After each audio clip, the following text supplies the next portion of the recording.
Hay un número grande de personas que consumen drogas que son ilícitas en el mundo y en la Argentina. En el mundo, las estimaciones que hace Naciones Unidas hablan de alrededor de 270 millones de personas que consumieron alguna droga ilícita en el año 2018, alguna vez en el año. Esto es más del 5% de la población mundial. En Argentina, los datos son de 2017, los últimos. Estamos hablando siempre de gente entre 12 y 65 años. Y en Argentina, ese número, si tomamos la gente que había consumido alguna droga ilícita al menos una vez en el mes anterior a la encuesta, es también más del 5% de la población. Esto es más 1,6 millones de personas, más o menos. El dato de Naciones Unidas para el mundo es dato anual, en Argentina es dato mensual, y o sea que estamos pensando de que este dato mensual habla de gente que consume con mayor regularidad.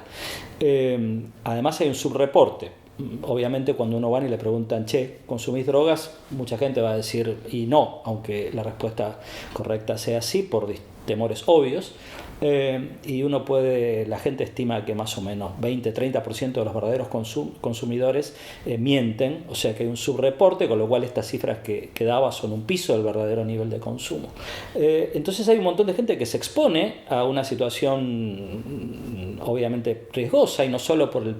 temor a ir preso, aunque uno finalmente salga, le queda una causa abierta o tiene algún antecedente, sino además, por supuesto, al peligro de mismo salir a comprar drogas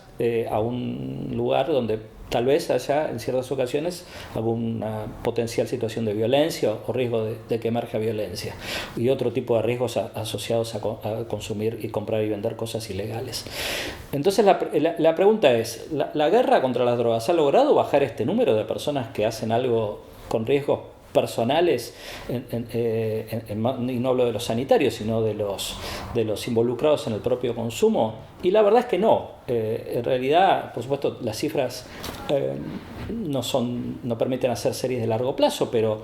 desde la década pasada hasta ahora, las estimaciones de Naciones Unidas sugieren que ha habido un pequeño incremento en el número de gente que consume drogas ilícitas, y en Argentina ha habido un incremento bastante más grande desde que hay registros comparables, y en particular en el caso de cannabis. Con lo cual, no parece que la guerra contra las drogas y el prohibicionismo absoluto que impera en casi todo el mundo haya logrado disminuir el número de consumidores. Más bien, si le creemos a las series con todos los problemas que tienen, ese número ha subido.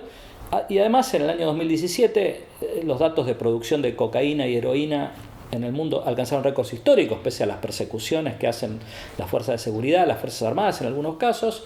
y los precios de las drogas, que en una situación de continua represión deberían en todo caso subir si hubiera escasez de producción y de oferta en el mercado gracias a la represión, más bien han tendido a bajar, incluso controlados por niveles de pureza. Y todo esto sugiere que la erradicación de este mercado es mucho más compleja de lo que parece, y no solo porque hacer el enforcement de la ley es difícil, sino porque la gente obtiene algún tipo de satisfacción del consumo de estas sustancias, del mismo modo que obtiene satisfacción del consumo de tabaco, alcohol u otras sustancias que pertenecen al ámbito de las sustancias psicoactivas. Todo esto nos llama a pensar, como mucha gente ya lo viene haciendo, incluidos prominentes pensadores, cientistas sociales, premios Nobel, investigadores en el campo de la salud, políticos, etcétera, en la necesidad de empezar a pensar este problema desde otra perspectiva, no puramente punitiva, no puramente prohibicionista. Además de la aparente inefectividad del actual enfoque prohibicionista, la llamada guerra contra las drogas, lucha contra el narcotráfico, todo esto tiene una serie de impactos económicos y sociales. Por un lado,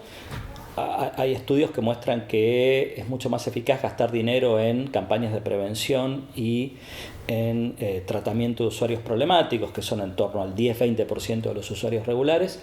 que en gastar dinero en tratar de reprimir la oferta y la demanda por la vía actual del prohibicionismo. Sin embargo, los estados en general gastan más dinero en la represión de la oferta y la demanda y no tanto en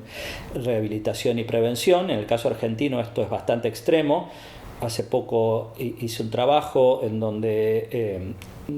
estimo que como piso el Estado argentino gasta a nivel nacional como piso, 80% del gasto total en temas vinculados a drogas es en represión de la oferta, y esto tiene que ver con, por supuesto, el sistema penitenciario, la justicia, las fuerzas de seguridad, etcétera, y el resto, solo 20% a prevención y rehabilitación. Entonces estamos enfocando las cosas probablemente de un lado de una manera también equivocada en términos del costo-beneficio de estos gastos. Y por otro lado, el impacto social tiende a recaer sobre las poblaciones más vulnerables en muchos casos. Hay trabajos que muestran, por ejemplo, que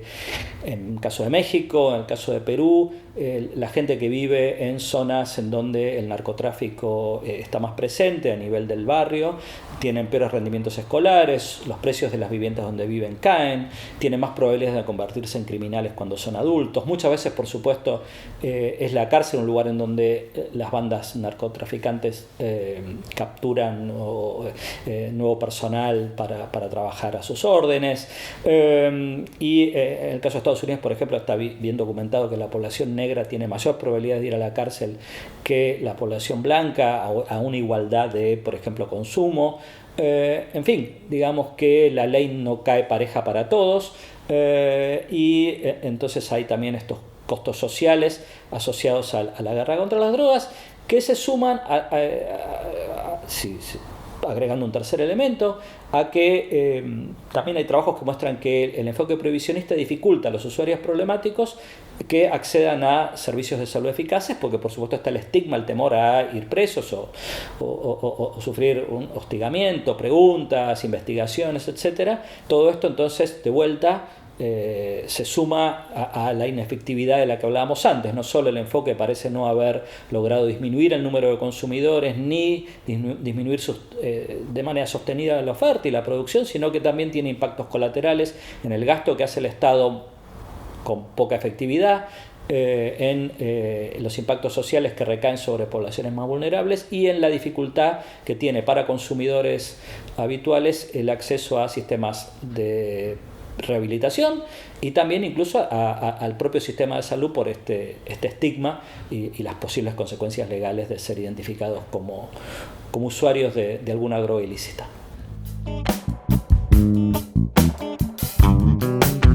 Las drogas, o los que llamamos usualmente drogas, son, como sabemos, ilegales en casi todo el mundo, aunque es conocido el viejo caso de los coffee shops en Holanda. Las recientes experiencias de legalización del cannabis recreativo en algunos estados de los Estados Unidos, en Canadá y en el vecino Uruguay.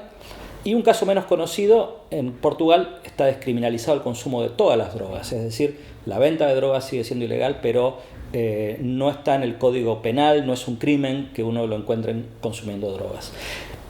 ¿Qué sabemos de los resultados de estas experiencias? Bueno, lamentablemente hay menos estudios de los que desearíamos que haya, pero en el caso de las experiencias de legalización del cannabis recreativo y también medicinal en Estados Unidos, porque en muchos más estados el cannabis medicinal es hoy legal en Estados Unidos, muestran que previsiblemente hay un leve aumento de la demanda o del número de consumidores. Por supuesto, esto puede estar sesgado porque la gente puede tender a responder afirmativamente con menos temor una vez que la sustancia está legalizada. O sea que, en fin, hay que mirar con detalle eso, pero en principio asumamos que hay un pequeño aumento del número de consumidores, un leve, moderado aumento del número de consumidores, pero a su vez eso no se da en la franja de adolescentes, que es en donde probablemente el consumo de esa sustancia, según la investigación médica, causa mayores daños. Y a su vez hay algunos estudios que muestran que en paralelo al leve o moderado aumento del consumo de cannabis hay una disminución del uso de drogas más peligrosas como la heroína y la cocaína. Luego, en Portugal hay algunos estudios que muestran que el costo-beneficio social de la descriminalización ha sido positiva, esto es, considerando los gastos en sistemas de salud, judicial, policial, etcétera, la descriminalización del consumo de las drogas también ha tenido un efecto costo-beneficio positivo. Todo esto no sugiere que uno tenga que tirarse de cabeza a la pileta de la legalización, ni mucho menos la desregulación absoluta, pero está claro que estas experiencias, que son relativamente recientes, y por supuesto hay que seguir estudiándolas, no han generado una epidemia al consumo de drogas, ni han generado incrementos masivos en el número de usuarios, y combinado esta evidencia con el análisis económico, el análisis sociológico, el análisis criminalístico, el análisis médico, etc., uno puede empezar a pensar en cómo iniciar un camino de reforma, que por supuesto es complicado porque algo que hay que tener en cuenta es que los países han firmado tratados en las Naciones Unidas que en realidad les prohíben legalizar estos mercados. ¿A dónde nos movemos de aquí? Yo creo que hay que salir de la lógica de que el éxito consiste en anunciar decomisos y detenciones, o el éxito consiste en anunciar encarcelamientos. Ya vimos que en México lo que pasó con el Chapo Guzmán, ¿no? Debería servir de ejemplo de la situación extrema a la cual puede conducir el actual enfoque. Y como digo, hay un montón de gente respetable, seria, que está abogando por un cambio de enfoque que necesita ser pensado de manera cuidadosa y que involucra la necesidad de aportes de diversas disciplinas, pero en donde se vaya pasando de este enfoque prohibicionista a un enfoque en donde la palabra clave sea regulación. Es muy difícil, estos mercados son muy difíciles de controlar porque la humanidad consume sustancias psicoactivas desde miles de años atrás y la mayor parte de gente que lo hace no se convierte en un usuario problemático y esta masividad y esta persistencia de estos mercados y esta demanda deberían hacer pensar en que nos movamos de la prohibición a la regulación. El consumo de tabaco en los Estados Unidos ha bajado de manera drástica y no se ha prohibido el consumo de tabaco. Lo que se ha hecho es campañas de prevención, campañas de información, se ha extremado las regulaciones en dónde se puede fumar, dónde no se puede fumar, por supuesto los menores no pueden consumir legalmente tabaco, etc. Y todo esto ha logrado un efecto espectacular, más por supuesto la aplicación de impuestos, y uno podría pensar que este podría ser un modelo para avanzar al menos en algunos mercados de las sustancias psicoactivas, regulaciones, controles, más impuestos, más campañas de prevención e información. Es decir, nadie está diciendo que estas sustancias no puedan generar daños, pero hay muchas actividades y sustancias que generan daños potenciales a los individuos y hoy son legales porque hemos aprendido algo, por ejemplo, de la experiencia del alcohol en los años 20 en Estados Unidos, y creo que esto mismo lo tenemos que aplicar al problema de hoy. Y de vuelta, no hay que tirarse a la pileta de cabeza a ningún lado, pero empezar a pensar en cómo movernos de enfoque hacia un enfoque prohibicionista al enfoque de la regulación, aprendiendo de lo que está pasando en otros lados y, por supuesto, ajustándolo a las características del contexto local, de nuestra sociedad, de nuestras leyes, etc. Pero está claro que esto requiere un fuerte compromiso de los políticos y de toda la sociedad y de las personas que trabajan sobre el tema para evitar que el debate caiga en una lucha por conseguir votos o por posicionarse políticamente, pues se trata de un tema de salud pública muy serio que merece nuestra atención y que, insisto, hoy no parece estar siendo atendido de una manera eficaz, por más que la prensa todos los días nos informe que se decomisan X kilos de cannabis o de cocaína, porque los consumidores siguen estando ahí y van a seguir estando ahí, y por lo tanto más bien tenemos que aceptar que hay una cantidad de gente que va a estar dispuesta a consumir sustancias ilegales y tenemos que sacar a esa gente de las manos de los narcotraficantes que controlan enormes masas de dinero que les permiten sobornar a políticos, a policías, a jueces, etc., y ponerlas en manos de un mercado regulado por el Estado.